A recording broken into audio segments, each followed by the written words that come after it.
During her career as a journalist, she wrote for many newspapers in Germany and England.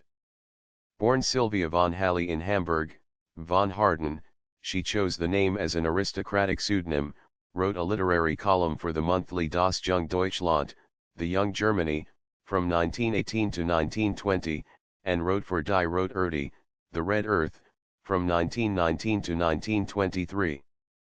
From 1915 to 1923, she lived with the writer Ferdinand Hardkopf, with whom she had a son.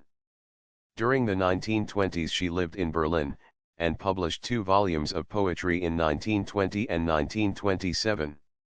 She was famously portrayed in Otto Dix's painting entitled Bildnis der Journalistin Sylvia von Harden, Portrait of the Journalist Sylvia von Harden, 1926. An ambivalent image of the new woman, it depicts von Harden with bobbed hair and monocle, seated at a cafe table with a cigarette in her hand and a cocktail in front of her. In 1959, von Harden wrote an article, Erinnerungen an Otto Dix, Memories of Otto Dix, in which she described the genesis of the portrait. Dix had met her on the street, and declared, "I must paint you.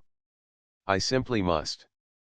In 1933, von Harden left Germany for self-exile in England, where she continued to write but with less success. In an article she wrote for the refugee newspaper Die Zeitung in April 1943, she described her shift work in a factory and, in the exalted tones that were common in wartime publications of the sort, claimed to have been made to feel part of the family there.